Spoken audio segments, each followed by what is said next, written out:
জয়গুরু। বন্দে পুরুষোত্তমম, বন্দে পুরুষোত্তমম, বন্দে পুরুষোত্তমম।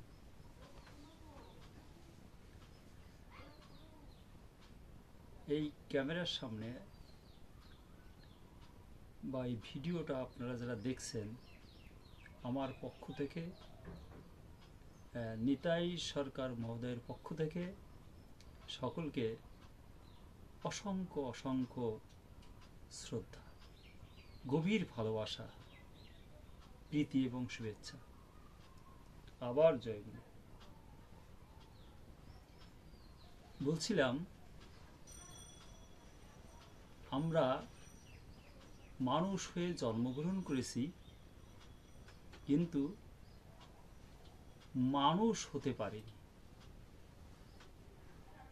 এই মানুষ হয়ে ওঠার যে শিক্ষা, এই শিক্ষা গ্রহণের জন্যেই আমরা লেখাপড়া শিখি, বিভিন্ন গুরু, আধ্যাত্মিক জগতের সাধকগণের কাছে আমরা শিক্ষা গ্রহণ করি, বিভিন্ন একাডেমিতে প্রবেশ করি, বিভিন্ন ইনস্টিটিউশনে আমরা পড়াশোনা করি, বিভিন্ন বিশ্ববিদ্যালয়ে পড়াশোনা করি, শুধু মানুষ হয়ে ওঠার জন্যে, শিক্ষা গ্রহণের জন্যে।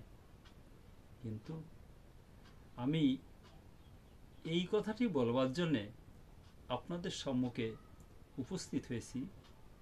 সেই কথাটা হচ্ছে, পৃথিবীর জন্মলগ্ন থেকে আমরা দেখে আসছি কিছু মানুষ তাদের আচরণ দিয়ে মানুষ কিভাবে মানুষ হয়ে উঠবে, এইরকম মানুষ জগতে আস্তে আস্তে আস্তে আস্তে আবির্ভূত হয়েছেন বিভিন্ন সময়ে, বিভিন্ন শতাব্দীতে। কিন্তু তারপরেও এক দিক দিয়ে দেখা যাচ্ছে ধ্বংসের দামামা বেজে চলছে, আর এক দিক দিয়ে সৃষ্টির নবোত্থান এটা চলছে এই বিশ্ব জগতে, এই পৃথিবীতে। তো এই যে ধ্বংসের দামামা, আমরা এত লেখাপড়া শিখে মানুষ হয়েও ধ্বংসের দামামা বাজিয়ে চলেছি। আবার সবাই যে ধ্বংসের দামামা বাজানোর দলে গড্ডালিকা প্রবাহে গা ভাসিয়ে দিয়েছি সেটা কিন্তু নয়। তার মধ্যে কেউ কেউ আবার সেটাকে প্রতিরোধ করে আবার নতুন করে সৃজন প্রগতিতে আমরা এগিয়ে চলছি। এই ধারা অনুযায়ী পৃথিবীতে কিছু মানুষ আসেন, জন্মগ্রহণ করেন। তারা তাদের নিজের জীবন দিয়ে, নিজের সাধনা দিয়ে, নিজের কর্ম দিয়ে আমাদেরকে বলেন, আমাদেরকে ডাকেন, আমাদেরকে বুঝিয়ে দেন যে আসুন আমরা সকলে মিলে ওই ধ্বংসের দামামা থেকে নিজেদেরকে কিভাবে রক্ষা করতে পারি, নিজেরা কিভাবে ভালো হয়ে চলতে পারি, নিজেরা আরও সকলকে, পৃথিবীতে যারা আছেন তাদেরকে এই পৃথিবীতে ভালো করে বসবাস যোগ্য করে গড়ে তোলার মতো জীবন নিয়ে সুন্দর সম্প্রীতি বজায় রেখে চলতে পারি। এই বাসনা নিয়ে যারা আসেন পৃথিবীতে মাঝে মধ্যে, তাদের মধ্যে অন্যতম Shri Shri Thakur Anukulchandra.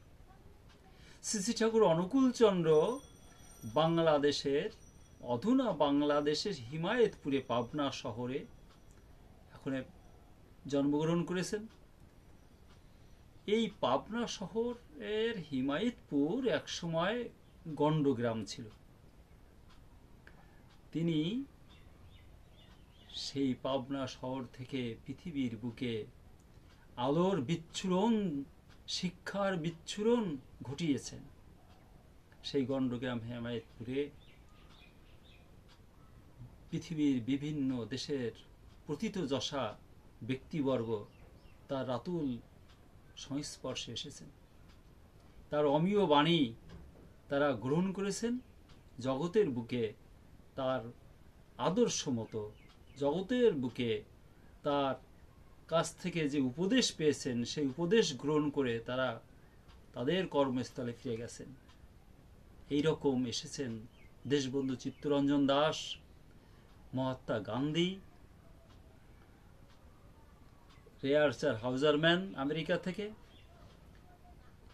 X-Men, Eugene man, এইরকম অনেক মানুষ, অনেক বিদেশি তার কাছে এসে এই পৃথিবীর ধ্বংসযজ্ঞের যে দামামা বেজে উঠেছিল, সেই দামামা থেকে যাতে মানুষকে শান্তির পথে, যাতে মানুষকে সুন্দরের পথে, মানুষকে মানুষে গড়ে ওঠার পথে যে একটা আনন্দ, যে কর্মধারার পরিবর্তন, কি কর্ম করলে আমরা ওই দামামা থেকে রক্ষা পেতে পারি, এই মহামানবগণ তার কাছ থেকে, তার শরণাগত হয়ে বিভিন্ন দেশে, পৃথিবীর বিভিন্ন সমাজে প্রচার করে মানুষকে বিপদ আপদ থেকে রক্ষা করেছেন।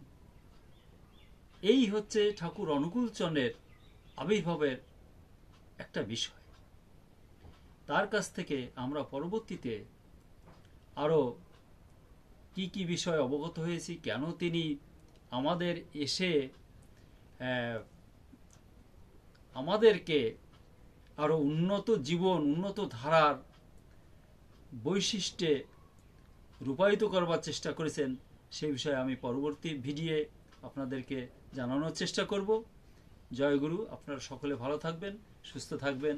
আপনাদের সুস্বাস্থ্য কামনা করে আমি আমার এই সংক্ষিপ্ত বক্তব্য এখানেই উপসংহার করছি। জয়গুরু।